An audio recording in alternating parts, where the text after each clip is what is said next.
Good morning, everyone. Welcome to Mornings on Main for March. We're excited to have you here. The sun is shining.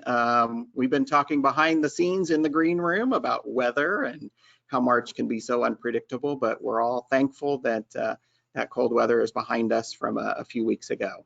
So while people are joining us, I just want to remind you that as you come in as attendees, you're in the listen-only mode.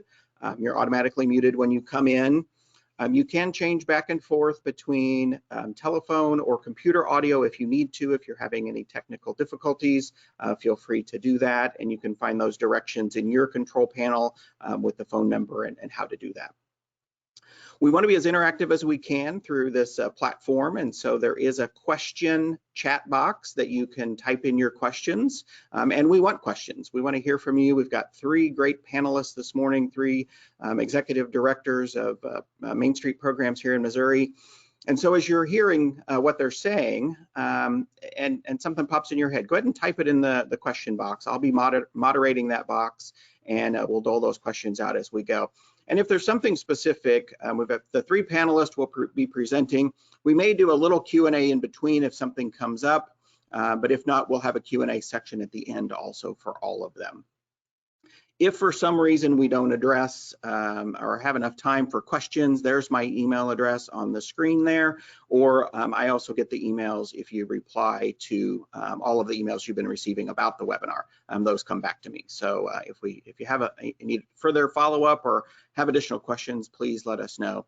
And I do want to remind everybody, we do send out a survey after the webinar. We really appreciate you filling those out.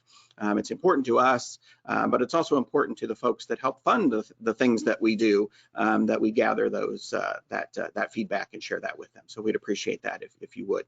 And welcome. I know we have folks from, of course, Missouri, but we do also have folks from other states. We appreciate you joining us this morning. And as always, this is being recorded too, and all of our archived webinars can be found on our website under our COVID-19 link. So Gayla, I think we're ready to get started. I think we have workshop first. All right. Well, good morning, everyone.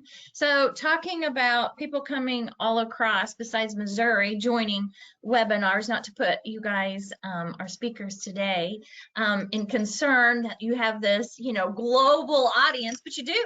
And so that's really exciting. But our upcoming training with Ben Muldrow, yesterday, Janie told me that we had somebody even from New York register and join us, as well as our neighboring states, which we're always excited to share.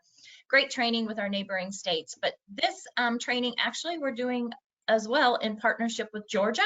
And so what's really cool about this workshop that Ben Muldrow will be doing, and if anybody has ever met Ben or been to any of his trainings, he's going to make it very interactive and fun. And you're going to be in some breakout settings with other people that are around the nation, which is very good because, as Liz and I was just talking about, one of the greatest things about Main Street is the network, and learning from each other and just doing that R&D, which we call rip off and duplicate, and make it your own.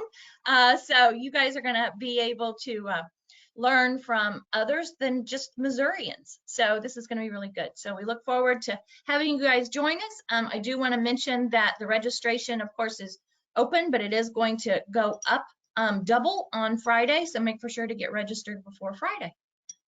Early bird ends on Friday, and that's at the end of the day, right, Gayla? Yes, at the end of the day, early bird, yes. Early bird gets the worm, as Janie says on our staff. That's right, that's right.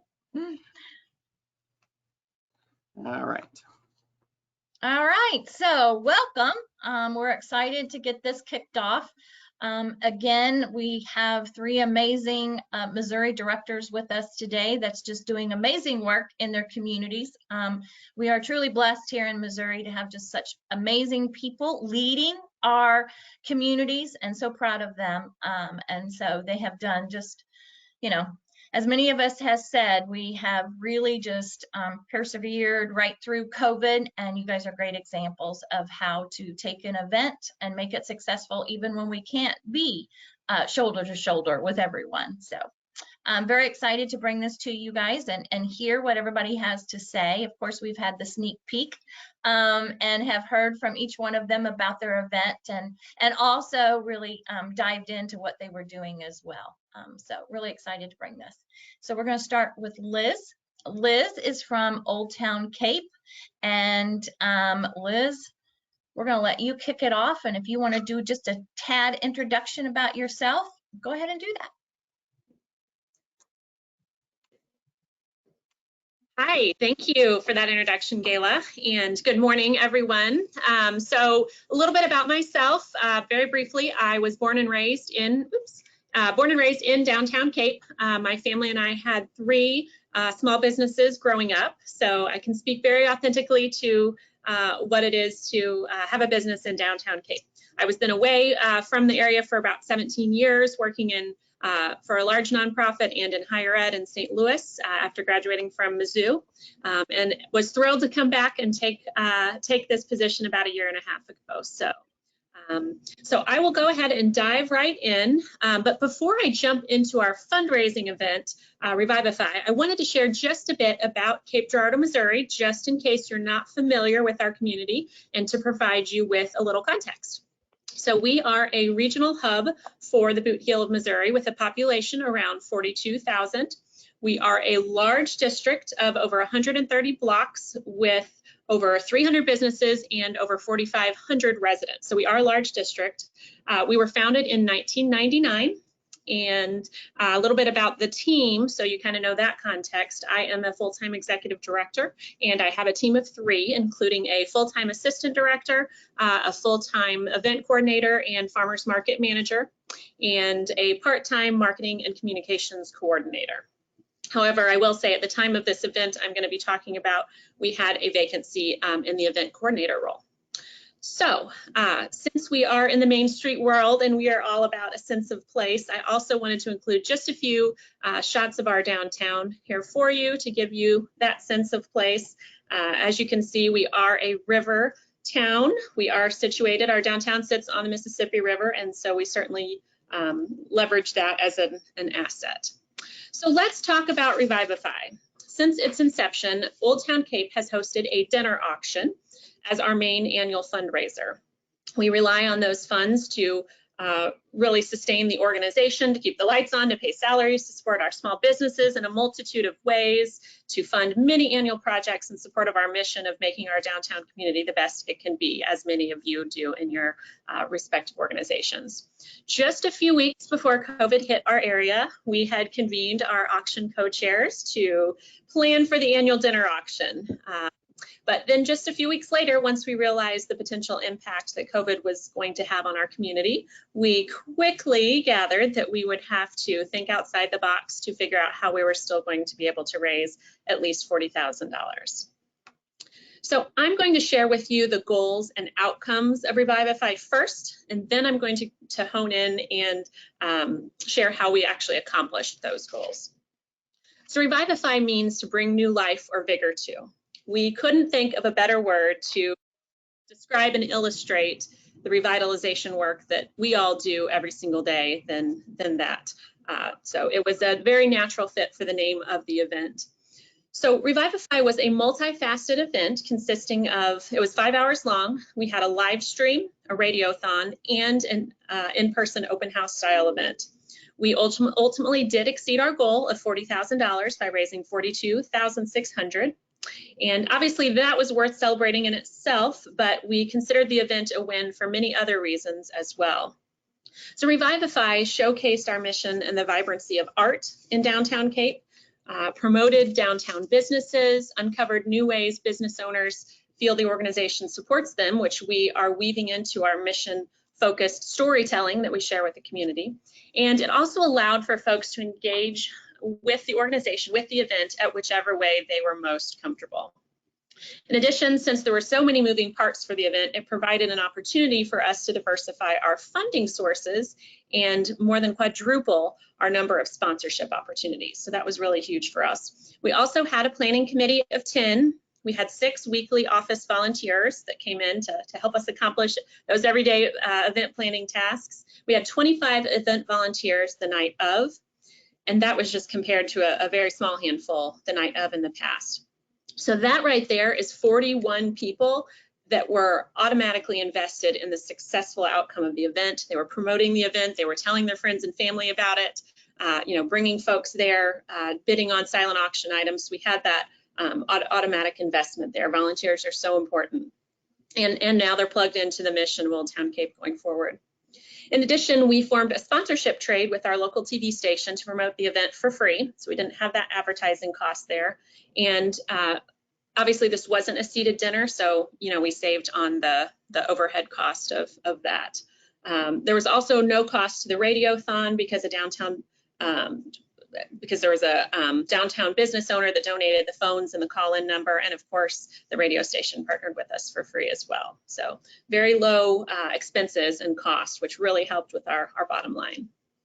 So now that we've talked about what the event looked like, let's actually take a look at the event. So starting at the top left corner, you'll see the silent auction table set up.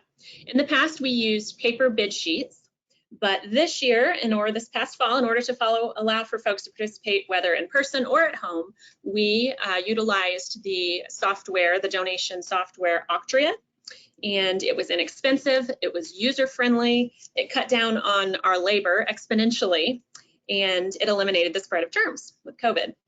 So I can honestly say we will never go back to paper bid sheets again. I can't say enough what a great fit it was for this event.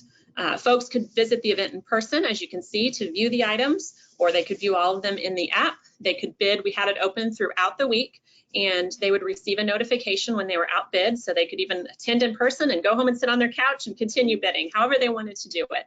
The app also automatically checks the winners out at the end of the night. So that alleviated a big headache that we had in the past as well. So highly recommend it. Can't speak enough positively about that. Going clockwise, the next photo here is Live Stream Central. So my board president and I spent a lot of time here in the soft seating interviewing community leaders, investors, sponsors, and business owners about what downtown means to them, why they chose to invest in downtown. And we patronized a downtown business owner, Greg Vaughn with Media Leaf, who is a videographer here locally and a social media expert, to facilitate the live stream. And he would literally follow us around anywhere we would go in the room. We really wanted that vibe of, if folks aren't comfortable coming in person, we want them to feel like they're right here beside us. So we would walk down the silent auction items, we would go visit the musicians, everything that was in that room, we were showcasing on the live stream as well, and it worked out very, very well. Last time I checked, there was over 400 views of the live stream, so that worked really great. You can't see it in the photo, but right to the right of this live stream central, there was a demo table set up, and there we were able to offer downtown business owners the opportunity to do demonstrations. We had pasta making, we had yoga, we had drink mixing, we had a hair technique from a salon, so you name it, we had a demonstration. In the top right corner, you'll see some kids dancing. We have a dance studio for kiddos in our district, and let me tell you, they drew a crowd. That was a win, not only because it showcased the diverse art forms in downtown Cape, but their families and friends, of course, wanted to see them dance, so they attended the event too. So you had that many more people in attendance and supporting the event and plugged into the mission. The photo in the bottom right corner showcases some local musicians. So again, we're showcasing the multitude of art forms, supporting their livelihoods, creating ambiance at the event, and we'd also capture songs on the live stream throughout the event. So it was almost like a concert, for those that were at home. The middle picture on the bottom shows a local artist doing a live drawing, a live painting. He started at the beginning of the event, and he shared his process throughout, both to those that wanted to be there in person and peer over his shoulder and ask questions, but we would also check in with him throughout the event on the live stream. We hear about his process. He then had it finished at the end, and it was a part of our silent auction. So then we were able to get the proceeds from the painting as well, which was great. The bottom left picture shows our phone bank volunteers for the Radiothon who were accepting donations, which we'd also showcase during the live stream. And finally, the middle picture on the left side shows the raffle items. We had some generous folks from our downtown community who donated this beautiful Louis Vuitton purse and a diamond necklace, and we sold tickets in advance. We asked board members to each sell a set amount so that we could, that was a guaranteed amount of money we had in-house from that, and then we sold them in advance of the event at lots of different locations and at the event itself. In addition, we did a 50-50 and a wine pull. Both were very successful. For the wine pull, we purchased the wine from local downtown restaurants and bars, so we were patronizing them, supporting them in that way. The next page, I know you can't see this very well, but I included it more just to demonstrate the multitude of sponsorships for an event like this. So the benefits associated with each are really of strong interest to companies and businesses because they get airtime on the radio and on the live stream. So that's that many more people, learning about their company, their business. And since we had so many sponsorship opportunities, we were able to engage new companies, businesses, individuals that hadn't been engaged with the organization in the past and now had a stake in the success of the event. And now we can go back to them for this year's event. So here I have included the schedule for 3 of the 5 hours of the event. As you can tell, we scheduled it literally down to the minute. We were very strategic as far as determining who would speak when, wanted to make sure that the folks that we had speaking obviously were comfortable on camera, were going to present themselves and their business well. We were strategic about the order of the content. For instance, we wanted to do the food and drink mixing, more towards the beginning of the evening, so it was kind of in line with what folks might be naturally doing at home. We did the yoga at the end of the evening, so as people were kind of winding down for the night. And also for folks that couldn't tune in for the whole thing, we wanted them to see, what programming they could expect during each hour. A few things I wanted to point out on the schedule. We did a few pre-recorded videos that were interspersed throughout the evening, such as our board chair and I each being filmed downtown, talking about what does downtown mean to us, talking about our mission. We also filmed a fun and engaging intro, which showcased our downtown because we were driving around downtown. So those catchy, engaging things to keep people interested. Throughout the evening, we would tally the amount raised, and we would then do updates on the live stream and then have a call to action with that. We also monetize the giving opportunities. So what I mean by that, for instance, for a gift of X dollars, you can help us offset the cost of an awning for a downtown business owner. So people really know, how much money, goes where. We also discussed things we wanted to accomplish downtown but needed funding for in addition to that. Also, we identified a matching gift sponsor for each hour. So we could say every hour that all gifts during that hour would be matched up to a certain amount. So that really doubles the impact of each gift and compels folks to give. One more thing I'll share, we printed business card sized invitations, and they had a QR code on them, and you can go to the QR code directly to our web page for more information on the event. We got really good feedback on those. We'd never done a business card sized one, but the sponsors said they really liked it. They were so easy to pass out to their staff at their business or their corporation. So we were asked to share anything we would have done differently, and the main thing I would say to that end is we would have identified volunteer captains. When you have that many volunteers helping you out at an event, I really would have liked to have met with, identified one person per each kind of grouped volunteer activity, and that person knows every single detail about the event, and other volunteers can go to them to ask questions, because the night of, my board chair and I were really, we were on camera almost the entire time. And so, nobody could come to me for questions. That just left 2 members of my staff. And there's always going to be unexpected things that happen with events, no matter how hard you plan for them. And our particular thing that happened is right before the event was going to start, we had some technological issues. And so, the team, the staff members were dealing with that and couldn't address all the volunteers' questions. So that's something that we learned and that we're going to incorporate going forward for sure. So that concludes my presentation, but here is my contact info, and you are more than welcome to reach out to me, and I appreciate the opportunity to participate today. That was fabulous, Liz. Liz. Will you put that? Will you put your contact info up there just real quick while I ask you a couple questions that came up that are very relevant to your presentation? And actually, first of all, You have explained this event to us several times. You guys give Jerry Lewis's telethon a run for its money. I knew that it was a great event, but wow, all the things you had going on, that's just amazing. There were a lot of moving parts, for sure.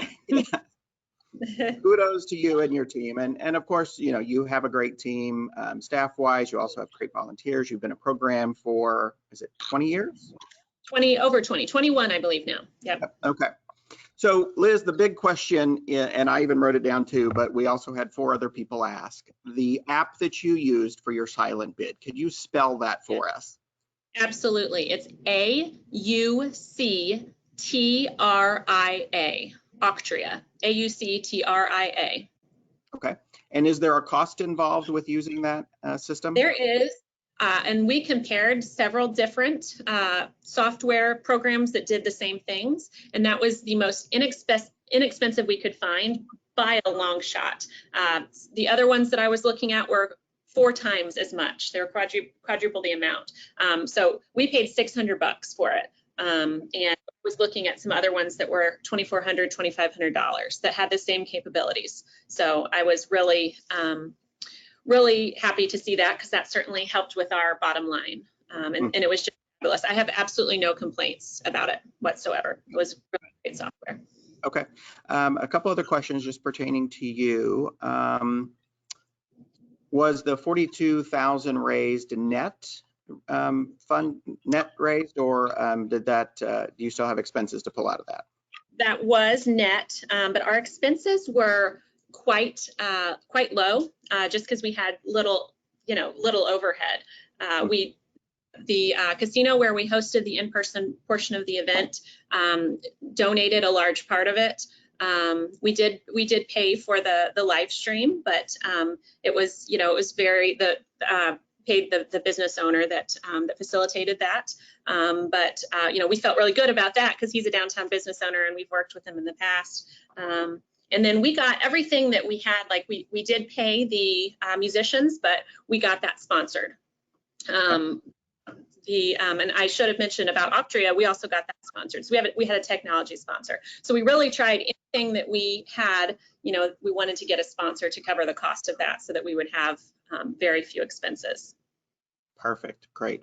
Well, if you have other questions for Liz, be sure and put them in the question chat box. But Gayla, I think we're ready to move on to. Okay.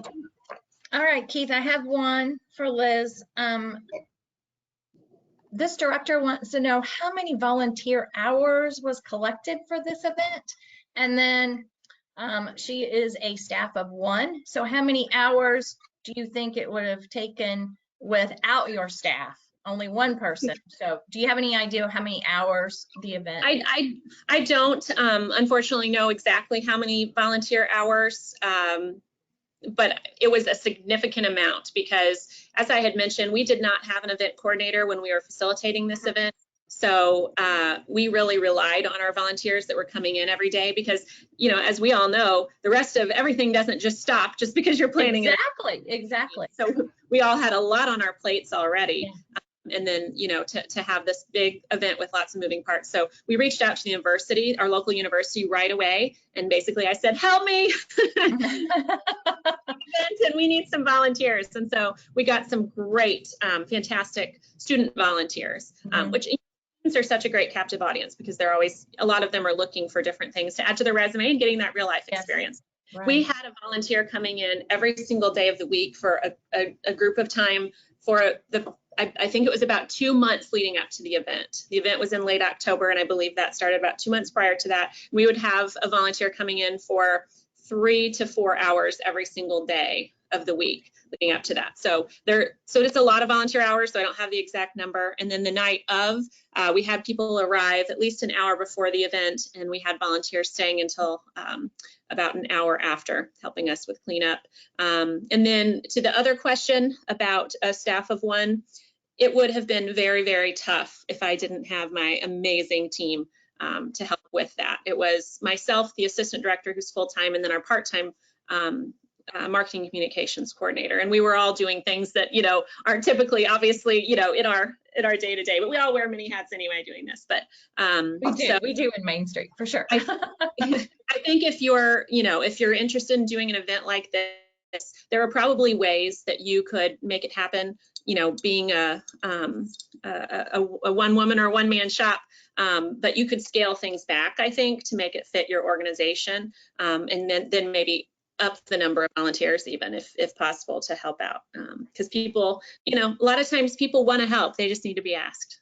Yeah, for sure. And great question, because it is all about capacity. And, you know, as they mentioned, they're the director and they know some of their board is watching, and it's like, okay, this is a great idea, but we have to have the number of people to help put it on. So thanks for sharing. Absolutely. And Liz had one more question about how many tickets did the board have to sell? That is a very great question. And we had 10 tickets per board member was what they were assigned. Okay, and how many board members do you have? We have 16. Okay. Right off the bat, you know, you've got that number of tickets sold. So that was, right. And I will just add to that. Typically, we ask our board members to host a table and, you know, to invite their friends. So this was very, you know, similar to that. We didn't have tables, you know, so it wasn't a seated dinner. So instead of that, we were asking them to sell the raffle tickets. And some of them, you know, if they didn't want to sell them, then they just purchased them themselves, you know, but we had people do both. Great. Thank you, Liz. Great. And if you guys have other questions, feel free to put those in the question box and we'll do another Q&A at the end. All right, Tina, you are up next. Gayla, do you want to introduce Tina? Sure, it's Tina. So Tina is coming with us from Clinton. And again, this is a first time event, really because of COVID. And Tina is a one-man shop with great volunteers. So Tina, if you want to do just a little bit of introduction about yourself, and then I'm just going to turn it over to you. All right, thank you very much. Good morning, everyone. A little bit of background on me. I am Henry County born and raised. I came back a couple years ago and have been thrilled to take over at our Main Street office. We're seeing a lot of great stuff.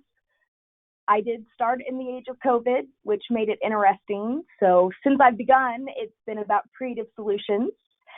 This event was in response to, we usually host an annual banquet at the start of the year, and obviously we weren't comfortable with that.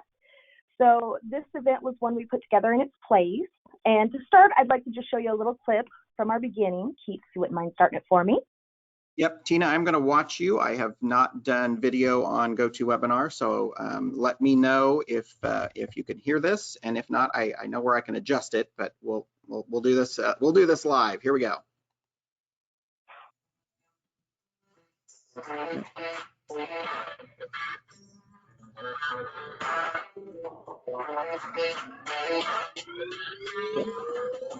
You can hear it. We can't see it. Hold on then.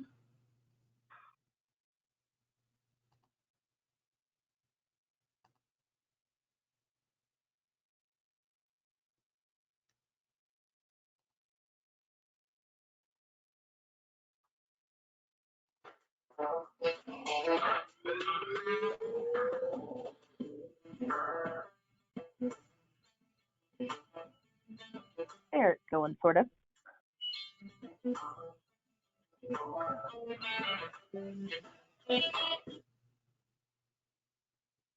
we go. All righty, can you go ahead and go to the next slide for me? All right, so this event, we broke it down into 3 basic components. We had the online auction and raffle. This was to help, of course, we weren't able to have our usual fundraisers last year, so this was our opportunity to try to get some income coming in. We also created the video that you just saw the little clip from, and then we had a promotional item, kitchen boards. So if we can go ahead and hop to the next slide, I'm going to tell you about our online auction and raffle. So we used a platform called betterunite.com. I've got a couple of screenshots here. You can see the far, what's my left, is just a screenshot of what our auction page looked like. It gave wonderful information. It had a spot where we could thank our sponsors, gave people information on the items. The shot in the middle here, you can see that was one of our items we had up for bid. It was a free rental on our Delozer building. And then over on the right here is to give you an idea of some of the tools they had. You can see there was graphs, so you can monitor your progress. You could monitor who was active, who had things in their carts, how you were doing as far as your goal. A lot of great stuff there. So we'll go on to the next slide, and I'll tell you about the positives of this platform. It was free. That was our top concern. That made it to where this event really had no cost for us. It made it wonderful. It was really easy to add items and manage the auction itself. It gives you options for bulk uploads, things like that, that for me and one other person that were doing most of it, it made it a lot quicker and a lot easier. So on the bidding side, you were allowed to set max bids, so you didn't have to keep checking it. And so like I'd get on in the morning and set all my bids for the day and then see it at the end of the day if I'd gotten outbid. If someone did outbid you, you got a text alert. So you just pull it up on your phone and go back in real quick. And one thing that was really nice for us was the option for bidders to cover the fees. So of course there was credit card charges and everything on each purchase made. And the bidder had the option to cover those for us that would have cut into our profit. So it really helped on that end. Finally was the ability to process charges on the back end, and that was kind of a double-edged sword. I'll talk about we had issues with the raffles in a minute, and it helped with that issue. It allowed us to go in and take care of the problem and go ahead and process the charges. But can we go ahead and hop to the next slide? So purchasing and allocation of raffle tickets, it was a really nice feature on the platform, but it was a little clunky still. It was kind of confusing. I got a lot of phone calls. People would add things to their cart, but they weren't sure how to check out. They weren't sure how to make sure it was going to the right item, things like that. That's why the back-end access was really nice. I could go in myself and just take care of it. It was, from a donor perspective, a little scary because I could also add things to people's carts. So that made me a little uncomfortable, but I guess there's a certain amount of trust that goes into these sort of things. Another issue I got a lot of calls on were individuals wanting to remain anonymous had to set it up in their profile as they set up. Most people, it was just a little checkbox, so most of them missed that. Some people liked being able to see who was bidding. You know, they wanted to bid up their friends and things like that, but there were a lot of people that were not happy that people could see they were bidding. That was something I would recommend that if someone else were going to do, maybe provide that information up front to help ease people's minds. Can we hop to the next slide? For those wishing to do something similar to that, one thing we would suggest is we did unfortunately have another online auction going about the same time we were. One thing they did that we thought was a really good idea was they started at the beginning of the month and added new items each week. That way they were constantly checking it, they were looking at it, you know, they were coming back, and then it didn't actually finish up until just this last weekend. And we noticed their ability to attract attention to their items and maintain it seemed to do better than ours, so that it's something we would suggest. Something particular to the Better Unite platform is make sure your titles and pictures sell your items. People did not read the descriptions. We had several items that it was like a t-shirt and then a gift card. Well, people didn't understand why they were bidding on a t-shirt. They didn't read to see that it also came with a gift certificate. We didn't think about that. We hadn't photographed any of our gift certificates. So there were several things that people didn't realize what we had. Another thing is make sure you have a number that's within easy visibility for them to call. And it is really nice. The website itself at the bottom will list that information. When you're filling it out, don't put your personal cell phone on it and not realize you can't change it later, though.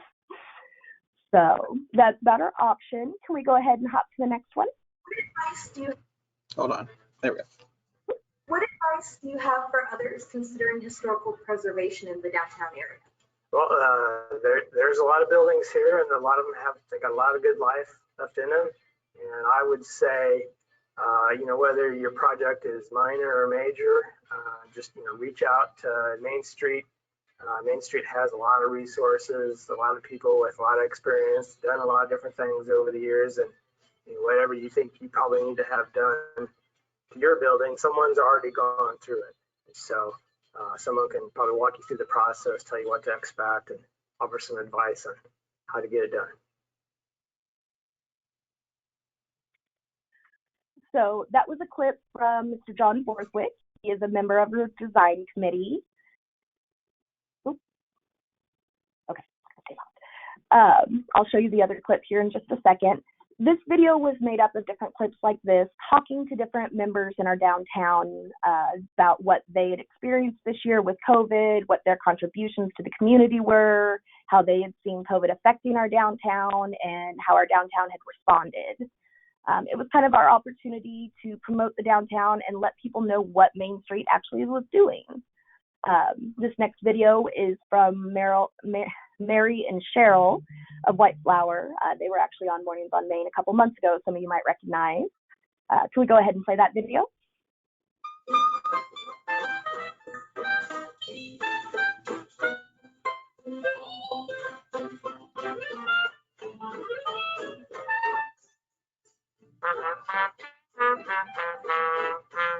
I'm Mary Tubb, and I'm Cheryl Craig, and we're with White Flower Quilt Shop in Clinton, Missouri. You've been featured in several articles lately discussing your shop's contributions to the COVID pandemic. Can you tell us a little about that? Well, when the pandemic hit, we all needed masks. You couldn't find them anywhere. We started pulling together friends that come into the shop, some of our guild members, other people, and I think within a couple of days we had a couple hundred masks already made. So one thing about the video that we really loved, we weren't sure how it was going to be received. We had hoped to do it more of as a live stream, and we had technical issues, so we were just able to put it out. It actually had over 3,000 views, which was a new record for us. We had been sitting about 1,700 before that, so that was fun. The video was luckily donated to us, and so it would have been expensive, but it was a wonderful addition. And can we go ahead and hop to the next slide?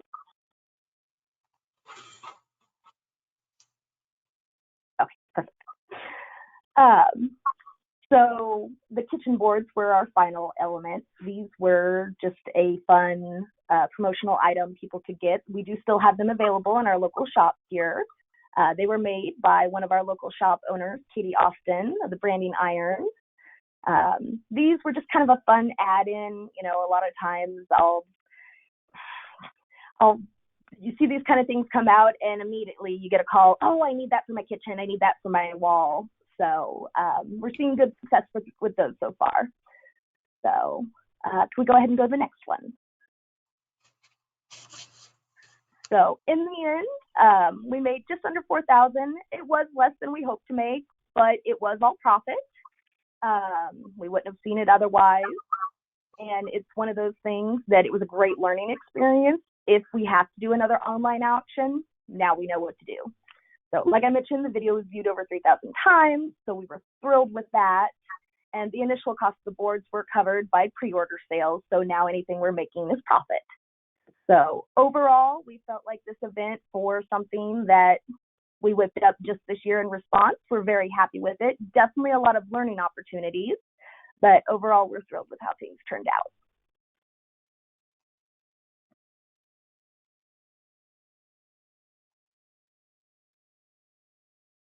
All right, Tina, great job. A couple questions have come in. Of course, just like with Liz, what's the name of the app or platform that you used? It's betterunite.com. That's betterunite.com. Perfect. So I'm sharing that with everybody so that they can see it. And you mentioned the 3,000 views for your video. How did you push that out? How did you get so many views? What was your special sauce there? One thing was we really pushed it with our partners. I sent emails to everyone in our network saying, hey, share this, let people know about it. You know, on the Facebook itself, we saw it was doing really well with, it got picked up by family members of people who don't live in town anymore.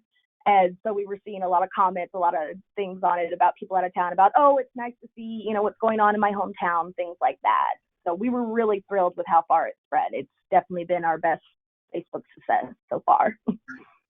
Well, I know that you just did a couple small clips here because we're limited for time, but where do people find the full video? Because I watched the whole thing and it's very well done. You guys did a fantastic job with that. I understand someone you know helped you with that. We did. We are very lucky. My husband happens to be a photographer and videographer, and so he donated about 25 hours total on this project. You can find that on our Facebook page. It's under our videos there. We will also be sharing it regularly, so I'll pop that back up there so it's easy to find for everyone. So the Clinton Main Street Facebook page, right? Yep. Okay. Clinton Mo Facebook. I'll send that out to everybody. Yep. Perfect. Any other questions? Let's see. I think that's it for now. Gayla, did you have any questions that you've gotten? Yes, I have one. So Tina, under your committee, did organization committee work on this or did promotions committee? It was started by our organizations, but once it became more of an actual event, we kind of handed it off to promotions and they took it from there. So it was a really great partnership. All right. Also the same question. Do you know how many hours was invested in it? So, like I said, the video alone was 25 hours. Other volunteer hours, we probably topped out about 30. We didn't have a ton others other than people doing videos for us. My time, I can tell you that this was pretty much all I did for about a month. So we all can understand that and relate, can't we? All right, well, great. And I love that, you know, the question was which committee, but really, because it wasn't as profitable as you all wanted, but it's also just telling everybody who you are and what you're doing. And so that piece definitely falls under organization and making for sure everybody is aware, as well as promotion, what is going on and why they need to be involved. So very well done. Well, yeah, and Gayla, I would say that watching the entire video, you really did a nice job of showcasing who is Clinton Main Street and what do you do. You featured different board members, different committee members, really did a great job of telling your story. Yeah, kudos. Good job. All right. Well, I believe we're ready, are we, for our next great director, Jameson. Jameson comes to us from Liberty, Missouri. And so Liberty right outside of Kansas City, kind of getting absorbed almost to Kansas City, but just a fabulous traditional downtown square, but has phenomenal work that's going on there. And Jameson, as well as Tina, are really new directors to us recently. So they have just taken the bull by the horns and just moving forward. So again, we're very proud of all of you guys. So Jameson, I'm going to turn it over to you. If you want to do just a little bit of introduction, maybe how you started with Liberty would be great. Yeah, thank you, Gayla. So I jumped in as director middle of last year, kind of the same time frame as Tina. I started with Historic Downtown Liberty, or HDLI, my senior year of college. So I graduated almost a year ago, last May, but my whole senior year I was interning for the Main Street program under our previous director's supervision, I guess. And they just didn't want to let you go, Jameson, is what I've heard. Yeah, it was kind of crazy how it all shook out, but I ended up starting full-time shortly after graduating in May. And so at the very end of May and beginning of June 2020, I started full-time as executive director here. And it's crazy to see how far we've come, but I'd love to share with you guys a little bit about our Queen of Hearts 50/50 raffle. So like I said, I'm Jameson Howard with Historic.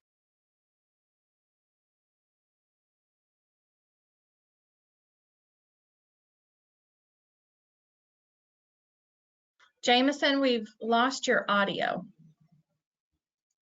Yeah. Sorry about that. Is the screen still shared? There you go. Yes.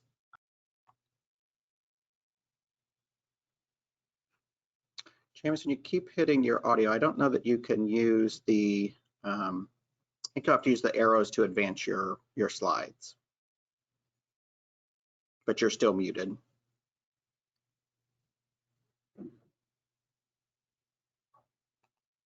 There we go. You should, okay, now you're unmuted. Okay, I'm just trying to.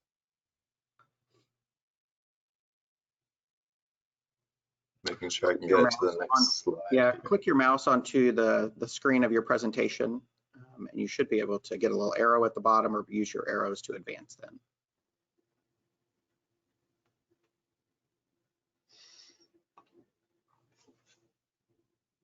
And if not, you got it? Yep. Yeah, can you see the next slide? Yep. Perfect. Okay, sorry about that. So yes, Historic Downtown Liberty, Inc. We've been incorporated since 2006, and we're just about 25 minutes north of downtown Kansas City.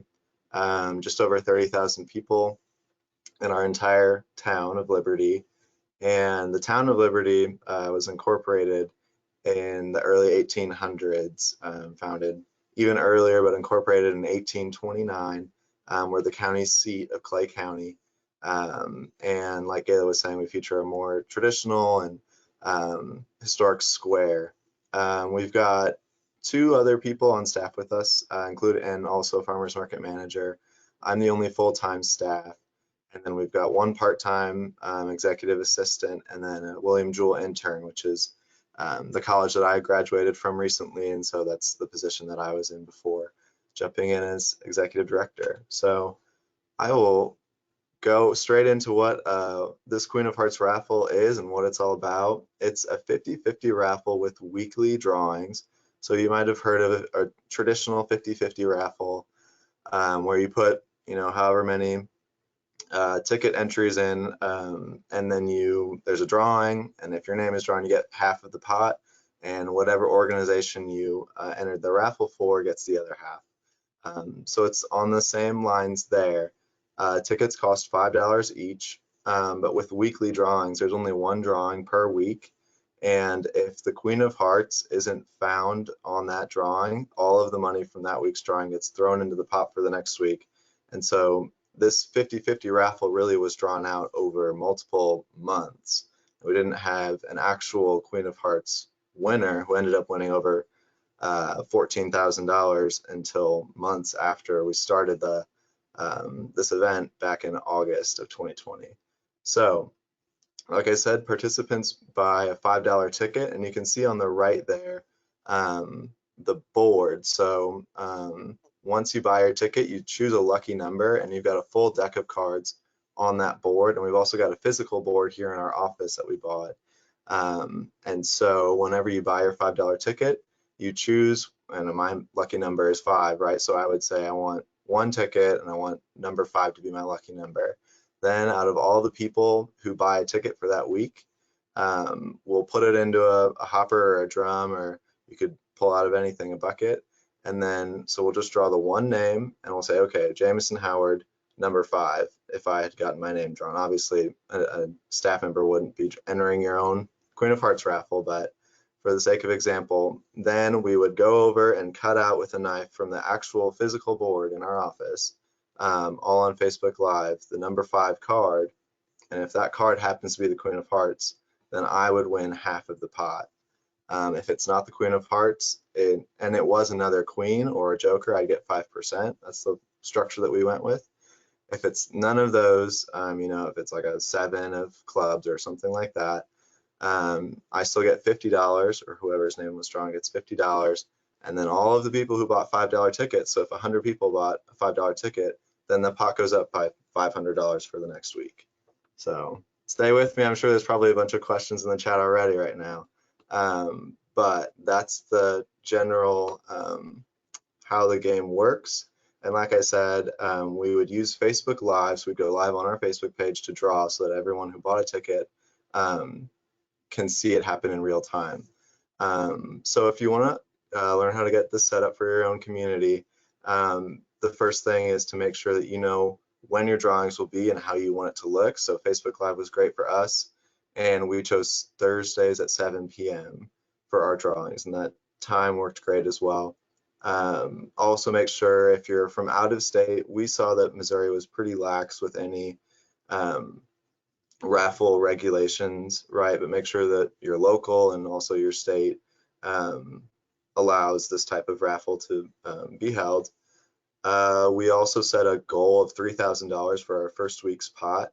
So we got all of that covered by sponsors. So we would shout out all the sponsors that we had. We had 5 or so sponsors, I believe. And we would shout all of them out whenever we would do a drawing on Facebook. And so we had, you know, numerous, over 20 drawings. So that was worthwhile. And develop a rules and regulations document, link it to your webpage where you can buy your tickets. We obviously had a few rules like, you know, no board members or staff members of HGLI can buy a ticket, and no direct family members as well, but that's kind of up for you guys to decide on your organization. You have to be 18, all of that. And then buy your game board. We bought it for $95 from Doolins.com. There's a couple places to buy your Queen of Hearts board, but you need a physical board so that whenever it's time to draw, you draw your name, you cut it out with a knife, the numbered card that was chosen, and then you can go from there. But the next thing, once you've got all of that going, you're pretty much ready for the first drawing. So you're going to want to promote the heck out of this event, right? It's very new. A lot of people don't know what a Queen of Hearts raffle is, right? So that's one of the biggest things, one of the trickiest things is making sure people know what it is and why it's happening, who it's supporting, how do you win, right? So we made some infographics you can see on the right here, try and break it down as easy as possible. One, buy your ticket, you just put $5 in, and so like I said, our first pot was $3,000, so we were saying to everybody, buy a $5 ticket, you could win $1,500 for $5. But basically just breaking it down as simple as possible. Buy our $5 ticket, choose a lucky number, and then watch live on our Facebook page, which also drives traffic and gives us some more awareness as an organization in our community, just kind of bringing everyone to our Facebook page once a week. But watch live for our drawing at 7 o'clock on Thursday to see if you won, or if not, and then also after the drawing, if the Queen of Hearts isn't found, you'll be able to see what the pot's going to be for next week and how to enter and all of that. So be prepared for a lot of phone calls and emails asking, you know, what is this all about? I bought my ticket, but I don't really understand, like, where do I watch? What if I don't have a Facebook? Can I still watch?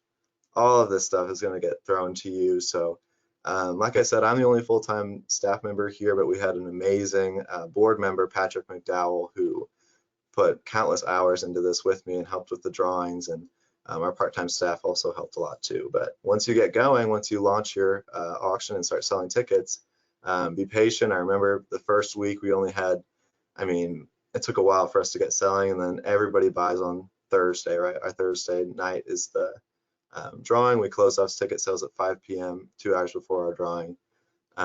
So that's when the majority of your sales are going to come in the day of.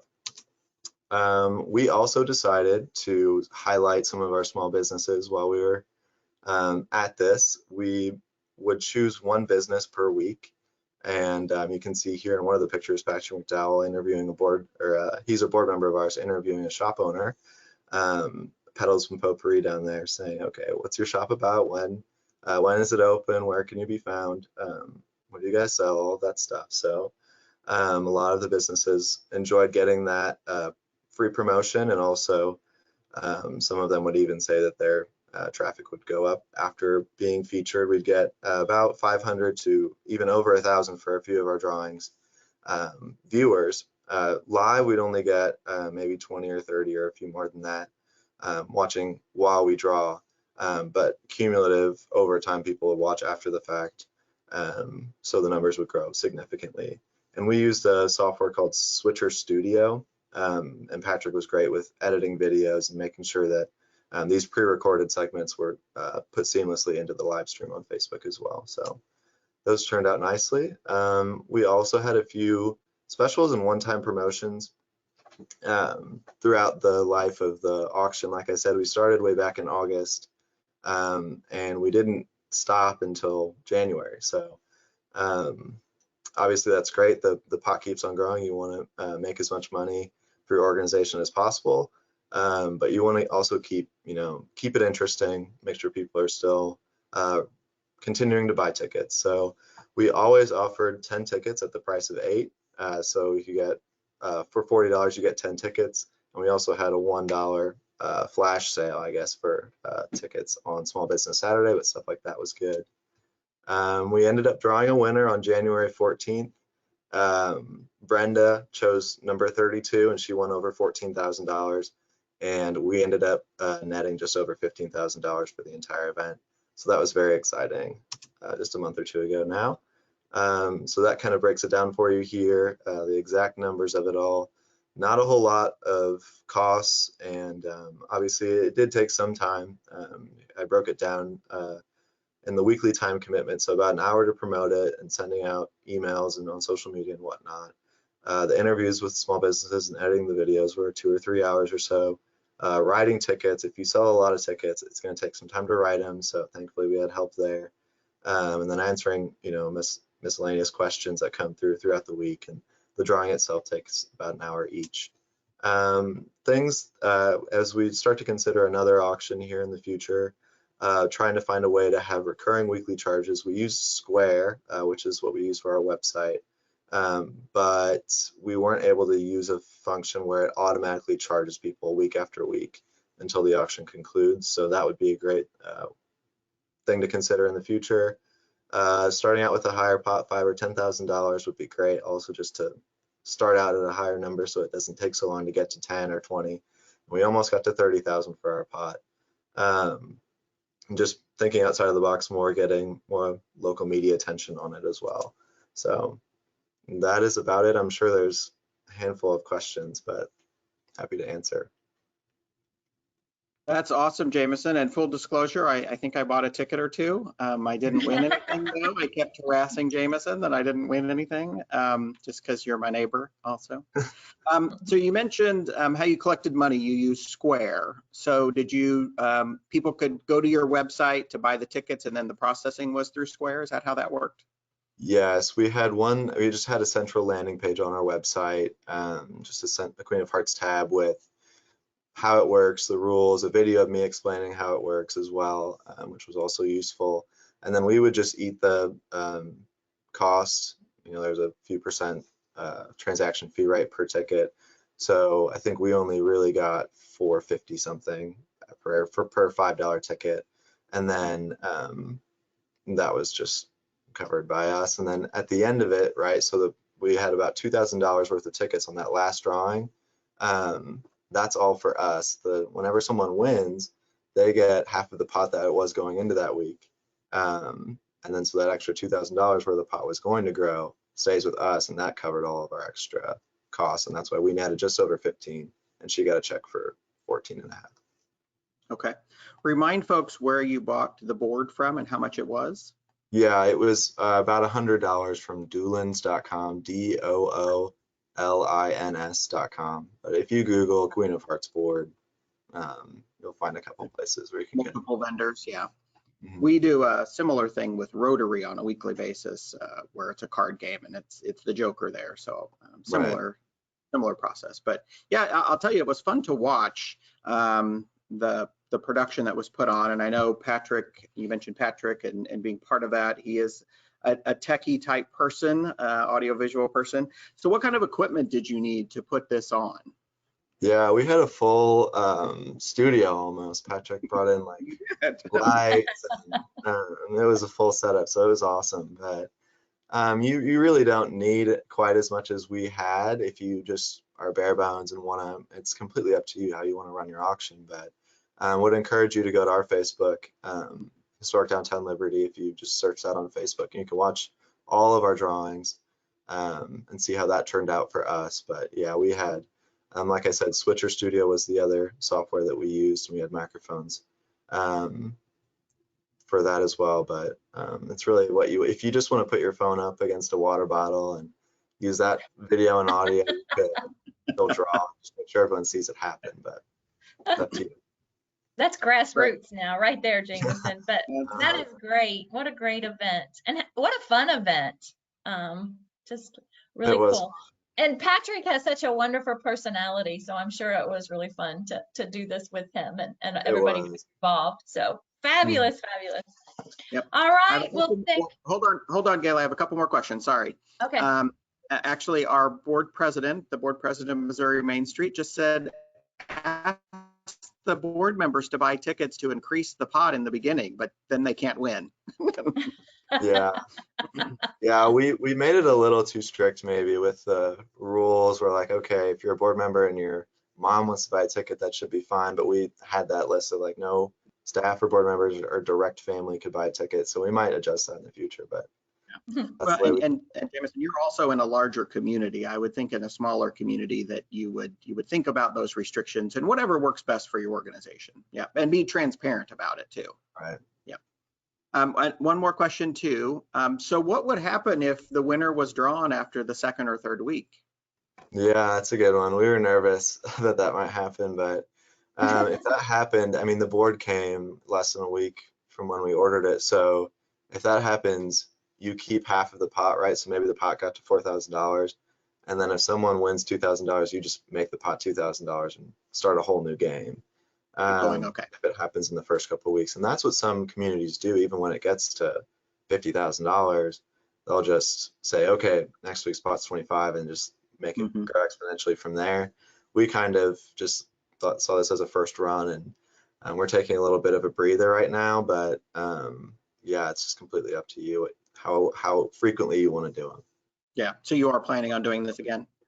That's the idea. Yeah, we're not really set on a date or anything like that, but this, I mean, it went well for us and wasn't too time intensive, and I didn't get in the way of other events and stuff. So yeah, and I'd imagine this is like Piccadilly, where it took a little while for people to understand the concept of it and how it worked, and that I could certainly see this being much easier the next time you did it.